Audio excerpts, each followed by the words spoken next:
In today's video, I'm going to show you guys 3 simple steps that will take your trading skill to the next level. So make sure you stick till the end of this video to know exactly what I'm going to teach you so that I can apply on your charts and start making some money from Forex trading. And if you are new to this channel, make sure you subscribe so you can get access to any new video I'll be posting in the future.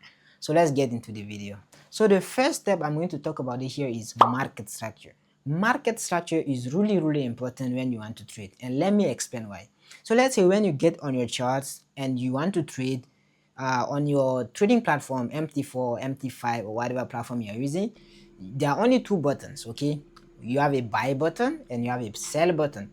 So if you buy, you want to see that asset going up, and if you sell, you want to see that asset going down. So if you get and start trading and without knowing that the market structure is bullish or bearish, then you are basically gambling because you click buy without really knowing if price is actually gonna buy, because you don't know if the market is bullish. So the first thing you really want to make sure of is if the market is actually bullish, so that you can click buy, and if the market is bearish, so you can click sell. So again, bullish, bearish is really easy to say, but how do you actually know with certainties that the market is actually bullish or bearish? That's exactly what I'm going to show you on a chart here. So first thing you want to talk about here is the market structure. So the market structure, let's say in this case I'm looking at Euro USD on the H4. I can see that price is dropping, right? But I have to understand the market structure exactly, like every single high and every single low.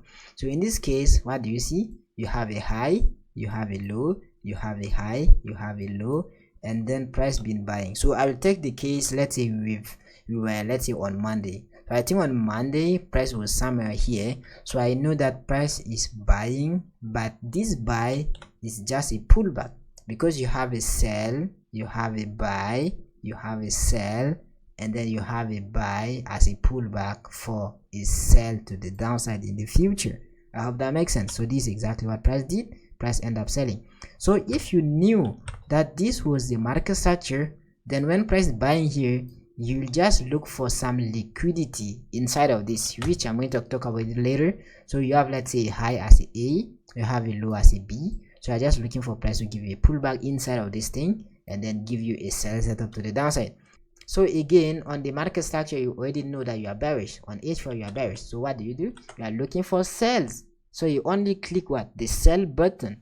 So the second thing I'm going to talk about here is liquidity. The reason why I emphasize on liquidity here is, let's say you already analyze your market structure and you see that the market is bearish. So if the market is bearish and it has to go down, price wouldn't just go down without taking liquidity. And let me explain why.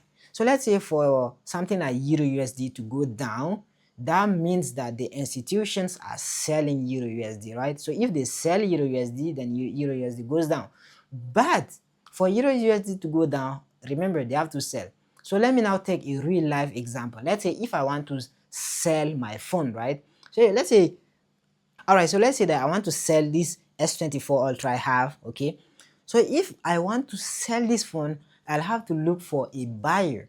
I have to look for someone that's willing to buy the phone so that I can sell the phone to the person. So if I don't get someone to buy, that means I cannot sell the phone.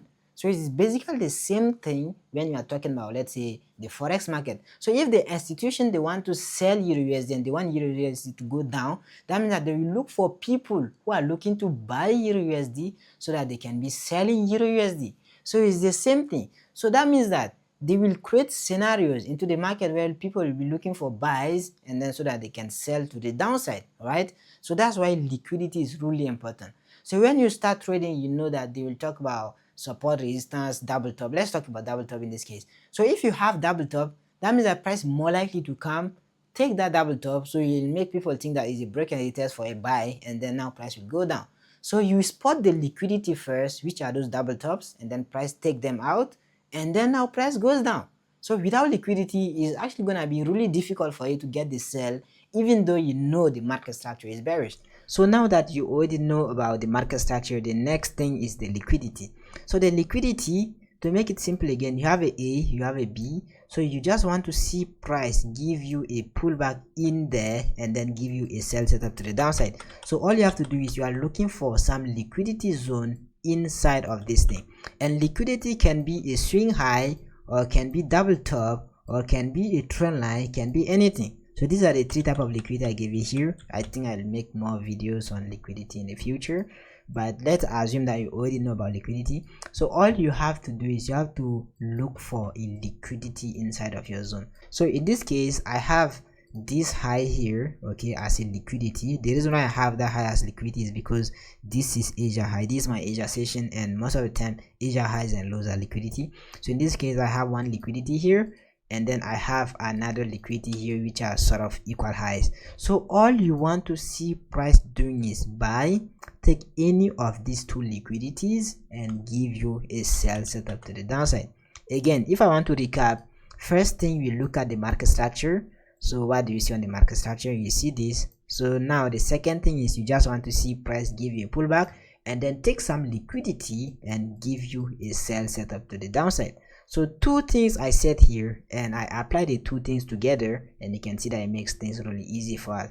The last thing I'm going to talk about here is POIs, or order blocks as you guys call it. I don't really use order blocks much, but at least is also one of the things that I have to add to my trading strategy to make it perfect.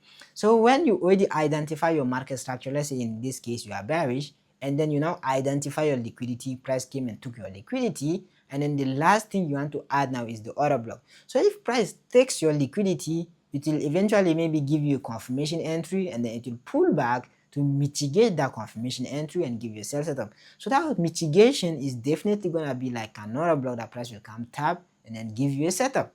Okay, so for more example, check my chart. So for POIs here, there are two things you can do. Okay, the first one is, let's say if you already spot your liquidity, you can look for, I don't know, some sort of order blocks above here that price can come mitigate and give you a sell.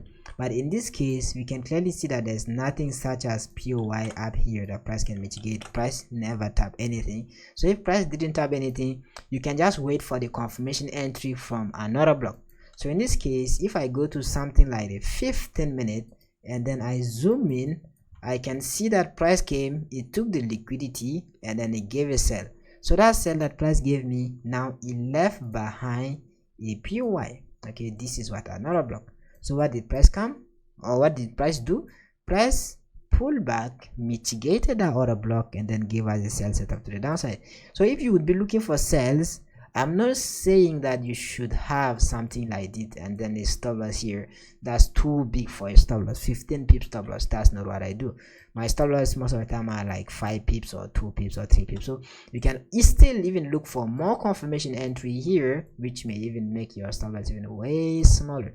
I'm not talking about how to get entries on the lower time frame. That again is another video, or if you want to have a full course on that, you can always check my mentorship, link in the description. So let's say in this case, if you want to enter from this guy here, you have, let's say, entry somewhere here, and then let's say if you are targeting a TP, and then your take profit should be based on market structure. So if you have to target, it should be this low here.